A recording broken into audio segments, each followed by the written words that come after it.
to start that conversation, because now it is immediately on fire and at 10 when you already know Jax is going to point out that you slept with the TomTom bouncer guy that was kind of his friend, right? That's the only criticism I would point towards Britney is like, look, you can be mad, you can be upset that Jax is hooking up with an OnlyFans model in your guys' shared home, but like, don't even touch it in the argument, because you have so much other ammunition with his addiction problems and rage and just being a complete asshole that you don't even need to go there. He's going to shoot himself in the foot with that one. See, the problem I have is I feel Jax and Brittany are in on it. Like, I feel that, Ooh, like, is she like, look, I don't think it's coming from them. I think it's coming from producer Jerry, but I think it's coming from Jax too. And I think Brittany hates Jax.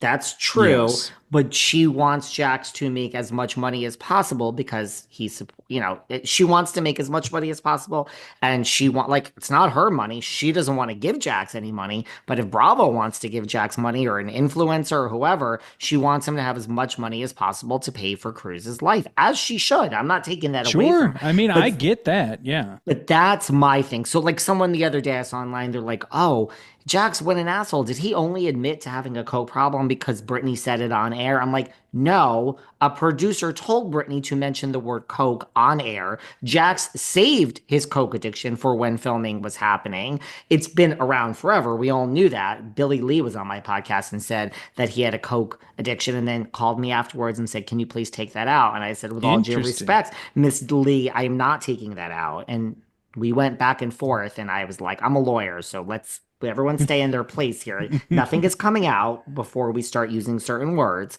She said it on my podcast, and she was like, "Oh, whoops." And then I literally got an email the next day, "Can you just take that out?" I'm like, "I'm not taking that out. Like, I didn't make you say that."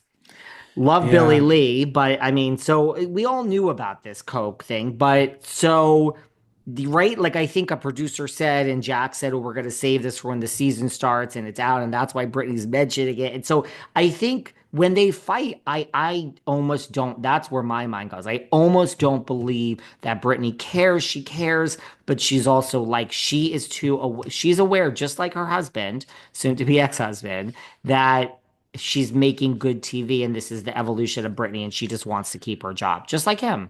Well, I think that's part of it. And I think that there is something subconscious about that too. I don't think it negates the fact, and I don't think you were saying this, but it doesn't negate the fact of like how Jax treats her. And I Yes. think she does, uh, whether she wants to or not, the emotions are high, right? So these are creating these moments. And if it means we're solidifying our career by having these fights on camera, that's another thing. But going back to season 8 and Stassi, there's a really good quote. I just recorded an episode with Susan Knowles from Golden Bachelor and Got to Get Out about It's Not About the Pastor episode, where Oh, Sandoval interesting. wants to sit down and talk about the bigot pastor they had before Lance Bass. And in that huge blow up at Peter's birthday party, there's a moment where Stassi has a talking head where she's like, "Do I think that Brittany and Jax knew about this pastor and what he's been posting online? Yes, but I also think they work really, really hard at only acknowledging the parts they have to deal with."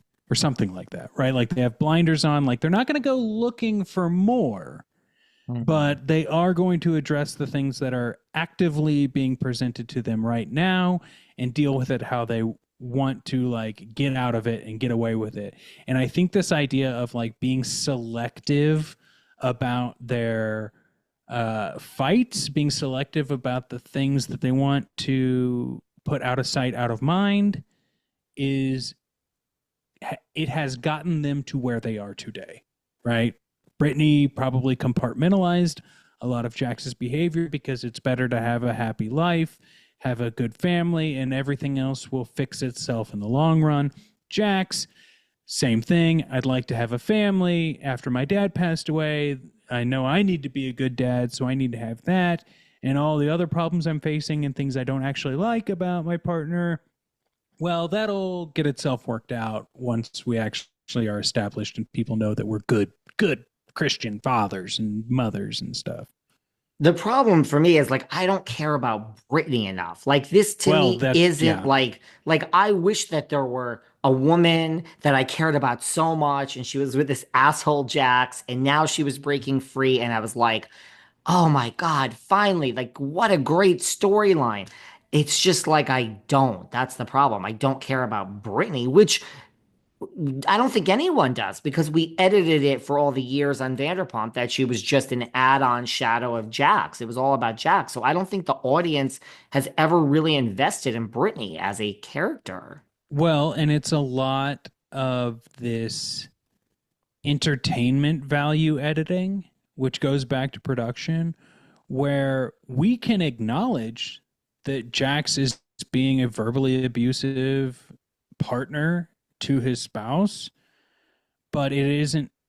But we've seen Brittany take it and like spin it and say that Jax has changed and like believe it so many times that it's not that we don't think that he's being bad, but it would be a completely different story if we didn't have the spin that's been made for it. Essentially what you're saying, right? Like Brittany's not the most compelling character, and plus she was coddled by all of the Vanderpump Rules cast for so many years, being like, we must protect Brittany at all costs, that we're kind of like, why?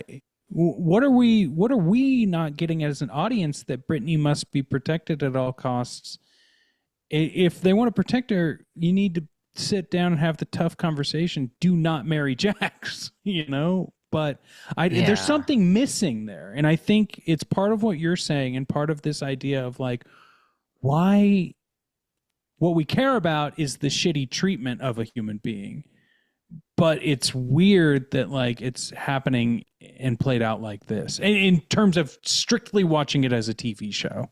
And I think it's like it would be so much more interesting if it were like Danny or someone like, yes, this is Jax. Like duh, like it's been Mm-hmm. 15 years. Like nobody's shocked that this is what Jax is like. So Mm-hmm. like here we are. This should Yeah. be one episode. And I do agree. I think production is like it's real. We want what's really happening, but it is not real. It's played up. And also, I mean, for all the talk from like Alex Baskin and even Jax, like episode two, the first two episodes. And I mean, if that's what we've seen, like we got, I mean, you're basically telling us the whole rest of the season is like a snooze fest compared to these first few Yeah. episodes. Jax is We're going in to be gone trouble. for 30 days. Are we just going to get cell phone videos of Jax? It's like the Kristen thing in season 1, right? Like okay, so one of the people we tuned in for the show is going to be not part of the group.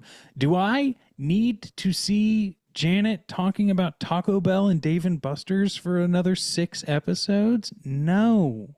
I mean, to me, congratulations to Jasmine and Zach for being upgraded to cast members. I Sure.